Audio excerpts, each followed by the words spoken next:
SB19 Stel napakabuti at buong grupo pinagbigyan ang hiling ng mga tagahanga. Yan po yung ating bibigyan ng komento, reaction, opinion sa araw na ito. At ang video na yan ay galing po sa channel ni Showbiz Snap. Ilalagay ko po yung link ng channel niya sa description para mabisita nyo po. At syempre huwag nyo kalimutan na mag-subscribe din po dito sa ating channel at i-hit ang notification bell para ma-update ka sa mga bagong video. Isang like and share lang po mga tagapanood. Napakalaking bagay po sa atin yan dito sa ating channel. Muli po ako ang inyong lingkod, Tagapanood TV. Isang mapayapa at masaganang araw sa ating lahat.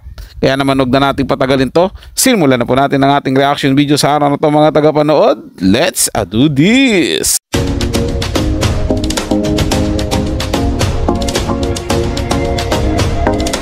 Mapapasana all ka na lang muli sa mga ibinabahagi ng mga fans sa kanila nga pong panonood ng concert ng SB19 na talaga namang sobrang effort ang ginagawa talaga ng mga 18. Kwento ng fans, simula at wakas, sumakses na naman ako, mapapa-thank you Lord ka na lang talaga, napakabait po ng 5. Nag-lag pa yung phone ko, sabi ko kay Pablo at Stel Ahero, wait lang, huwag kayong gagalaw.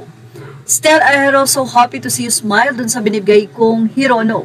Josh Cullen, nabasa rin yung sinulat ko sa hot, sorry na SSOB at nahatak kita ng very light, love you.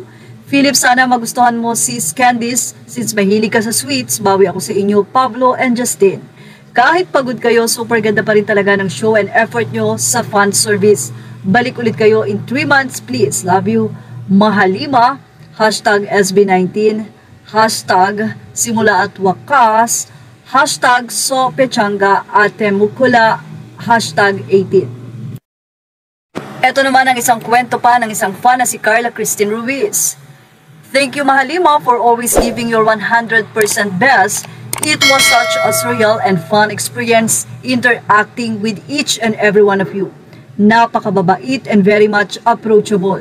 You guys deserve all the loves. Rest well boys and continue to conquer the world. Of course, shout out din kina Tita Gemma, Tito Ted and Tita Green. Mula naman kay Edward Honey, PTPA, di man kami pinala at makasecure ng VIP seat pero sinwerte kami na nasa likod namin sina Miss Gemma de Dios, Miss Grace and Sir Ted Nase.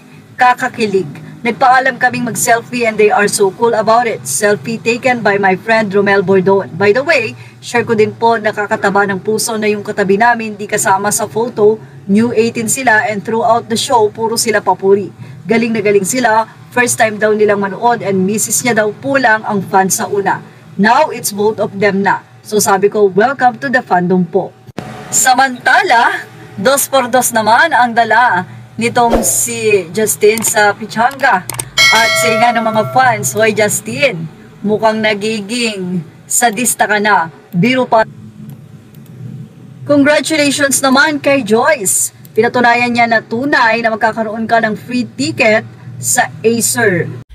Nakakatuwa po talaga yung SB19, no, mga tagapanood. Kahit simpleng hiling lang sa kanila na actually hindi naman simpleng hiling po talaga, medyo nakakangala yun, no, na wag ka munang gagalaw dahil lang may ina-adjust o inaayos dun sa cellphone na parang nalobat pa po ata nung magpapapicture. Pero ganun pa man is di talaga sila humindi, game na lang po sila at sinunod yung tagahanga nila at yun nga, sobrang naging masaya yung tagahanga na yun dahil ipinakita ng SB19 kung gaano nila pinapahalagahan din yung mga tagahanga nila. Isang napakagandang relationship yan mga tagapanood, no, between the star and sa mga tagahanga, kasi yun naman talaga ang yun naman po talaga yung mas lalong magpapakinang sa isang artist, yung mga tagahanga, lalo na kung maganda yung touring nyo sa kanila, lalo na kung maganda yun rin yung pag-aasikaso, pagpansin, pag-aalaga, basta lahat po na pwedeng mapasaya yung mga sumusubaybay at mga tagahanga, mas mainam na gawin po ng artist. Itong kagaya po ng ginagawa ng SB19. Di ba napakasarap tingnan at nakaka-proud na makakita ka ng isang grupo na talaga namang yung kanilang pagbibigay ng aliw, pagbibigay ng balik doon sa mga tagahanga nila, hindi rin matatawaran. Kaya naman sobrang saludo po sa inyo, sa buong grupo po ng SB19. So yun lang po mga tagapanood, ito'y comment at opinion lamang, wala pong personalan. Paalam po at mabuhay po kayong lahat. Maraming salamat po sa inyong panonood.